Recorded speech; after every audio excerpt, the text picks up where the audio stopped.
ஒளியின் சக்திகளுக்கும் இருளின் சக்திகளுக்கும் எப்போதுமே போராட்டம் இருக்கத்தான் செய்யும்.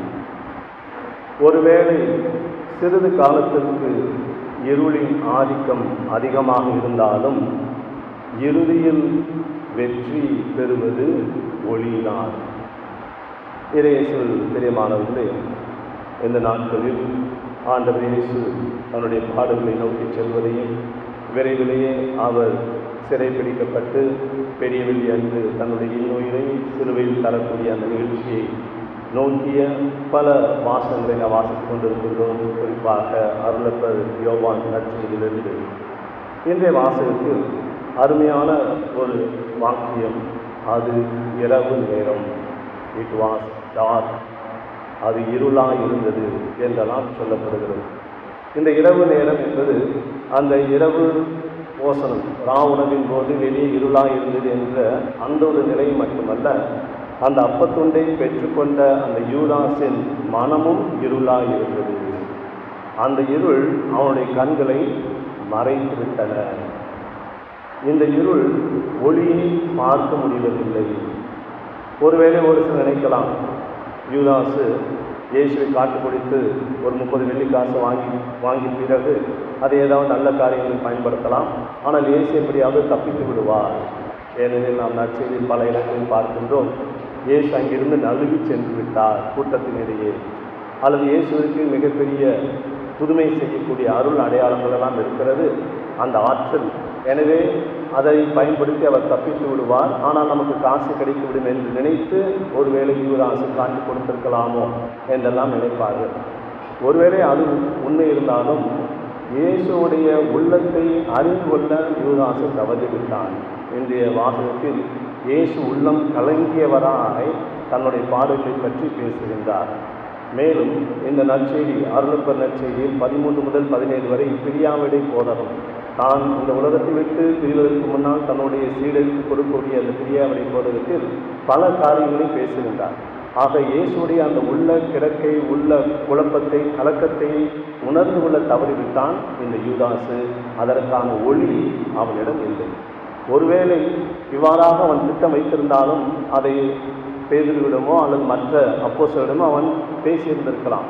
இது மாதிரி நான் நினைத்துக் கொண்டிருக்கிறேன், நீ என்ன செய்கிறாய், இயேசு தப்பித்து விடுவாரா என்றெல்லாம் பேசியிருக்கலாம். ஆனால் அப்படி இல்லாமல் அவனுடைய உள்ளம் இருளாய் இருந்தது.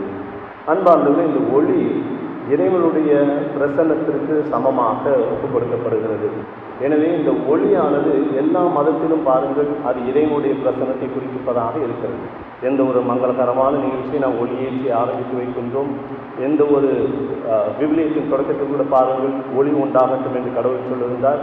அதேபோல் அந்த விவிலியத்தின் இறுதியில் திருவெளிப்பாட்டு புத்தகத்தில் இறைவன் ஒளியை கதிரவனை ஆடையாக அறிந்து வருகிறார். எனவே விவிலியத்தின் தொடக்கத்திலும் இறுதியிலும் அந்த ஒளி சொல்லப்படுகிறது. இந்த ஒளி என்பது யோவான் நற்செய்தி குறித்த வரைக்கும், அதை பொறுத்த வரைக்கும் இந்த ஒளிக்கு எதிராக இந்த இருளின் சக்தியை அவர் காட்டுகின்றார். யோவான் நற்செய்தி பல இடங்களில் நாம் பார்க்கின்றோம். 1ஆம் அத்தியாயம் 5 நாம் பார்க்கின்றோம், அந்த ஒளி இருளில் ஒளிர்ந்தது, இருள் அதன் மேல் வெற்றி கொள்ளவில்லை. அதேபோல் 3ஆம் அத்தியாயம் 19 பார்க்கின்றோம், ஒளி உலகிற்கு வந்திருந்தும் தன்னுடைய செயல்கள் தீவனாய் இருந்ததால் மனிதர்கள் ஒளியை விட இருளையே விரும்பினார்கள். யூதாசு அதற்கு ஒரு உதாரணம்.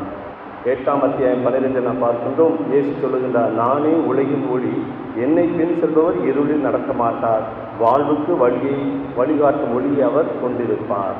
மேலும் 12:35 நாம் பார்க்கின்றோம், இயேசு கூறுகின்றார், இன்னும் சிறிது காலமே ஒளி உங்களோடு இருக்கும், இருள் உங்கள் மீது வெற்றி கொள்ளாதவாறு ஒளி உங்களோடு இருக்கும் போதே நடந்து கொள்ளுங்கள். இருளில் நடப்பவர் எங்கே செல்கிறார் என்பது அவருக்கு தெரியாது. என்ன அருமையான ஒரு கருத்து பார்த்தீர்களா? இருளில் நடப்பவர் எங்கே நடக்கிறார் என்று அவருக்கே தெரியாது.